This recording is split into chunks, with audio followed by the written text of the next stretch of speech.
Night was still young in Washington, D.C. on June 17, 1972. A balmy summer night, it held no hint of the political earthquake that was about to erupt. At the Watergate Hotel, a complex overlooking the Potomac River, a security guard noticed something unusual. A door leading to the offices of the Democratic National Committee had been taped open. It was an innocuous detail, easily overlooked, but curiosity got the better of him. He peeled off the tape. And thus began the unraveling of a scandal that would bring down a president.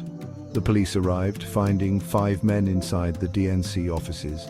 They were equipped with burglary tools and cameras, clearly on a mission to bug the phones and photograph documents.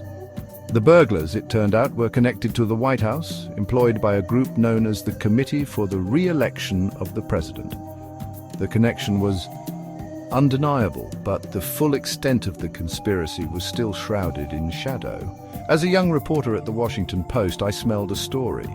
Little did I know this was more than just a story. This was history in the making. The initial response from the White House was swift and absolute denial. The break-in, they claimed, was a third-rate burglary, a rogue operation with no connection to the president. But the evidence, like cracks in a dam, began to accumulate. Money trails led to a slush fund used to finance the break-in and other illicit activities. The burglars, it turned out, were no ordinary criminals. They were former CIA agents linked to a clandestine group within the White House known as the Plumbers. As we dug deeper, my colleague Carl Bernstein and I uncovered a web of deceit that extended from the Watergate Hotel to the highest office in the land. It was a story of abuse of power, of obstruction of justice, and of a president willing to betray the trust of his nation to protect himself. The Watergate Scandal, as it came to be known, was not just about a break-in. It was about the very soul of American democracy. The cover-up, as is often the case, was more damning than the crime itself.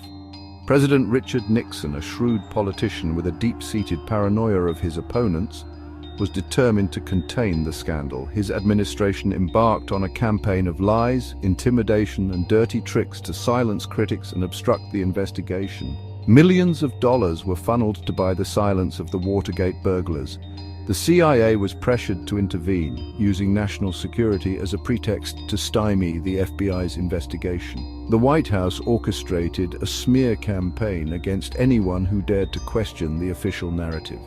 Journalists were branded as biased and unpatriotic. Whistleblowers were threatened and discredited. The weight of the presidency, with all its power and influence, was brought to bear on anyone who threatened to expose the truth. But the truth, as they say, has a way of coming out. Within the White House, a sense of paranoia and fear prevailed. Aides, fearful of their own careers and potential legal jeopardy, turned on each other. Loyalty became a one-way street, with Nixon demanding absolute allegiance while offering none in return. The pressure cooker atmosphere bred suspicion and mistrust, creating an environment where the truth was sacrificed at the altar of self-preservation. As the scandal deepened, the White House found itself increasingly isolated. The press, initially dismissed as partisan hacks, began to connect the dots, publishing bombshell revelations that chipped away at the official narrative.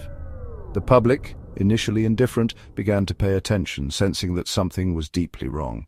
The walls were closing in.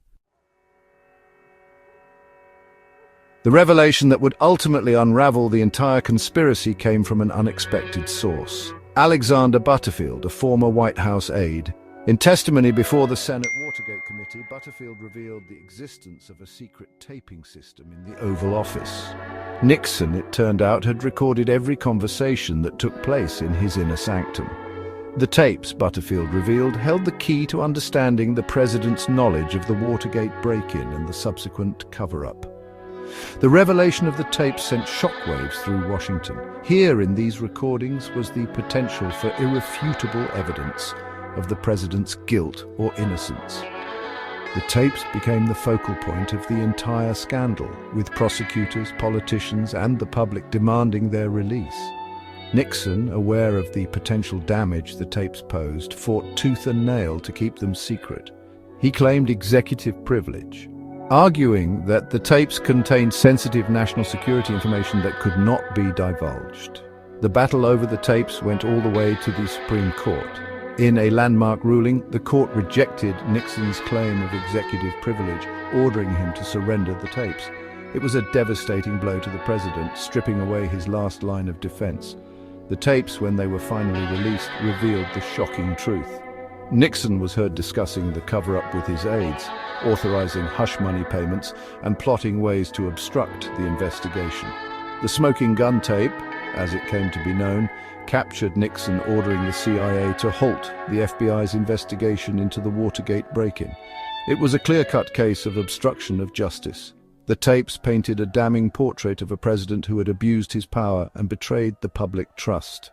The man who had once been the most powerful in the world was now exposed as a liar, a manipulator, and a criminal. The tapes sealed his fate. Among the key figures who emerged during the Watergate scandal, John Dean, the White House counsel, stands out as a pivotal player. Initially a loyal member of Nixon's inner circle, Dean's conscience began to gnaw at him as he witnessed the depths of the cover-up. In a move that shocked Washington, Dean decided to cooperate with the Senate Watergate Committee, becoming a key witness for the prosecution. Dean's testimony was explosive. He provided a first-hand account of the cover-up, detailing the hush money payments, the dirty tricks, and the president's direct involvement in obstructing justice. He described a White House consumed by paranoia and fear, where loyalty was demanded and dissent was punished. Dean's testimony was particularly damning because he was not a disgruntled outsider with an axe to grind. He was a former insider, a man who had been privy to the inner workings of the Nixon White House. Dean's decision to break ranks with the Nixon administration was a turning point in the Watergate saga. His testimony lent credibility to the accusations against the president and emboldened others to come forward. He became known as the canary in the coal mine, a warning sign that the Nixon administration was toxic and beyond redemption. Despite facing accusations of betrayal from the White House and threats against his safety, Dean remained steadfast in his commitment to telling the truth. His testimony came at a personal cost, but he believed that the integrity of American democracy was at stake. His courage in speaking out against power, even at great personal risk, remains an inspiration to this day.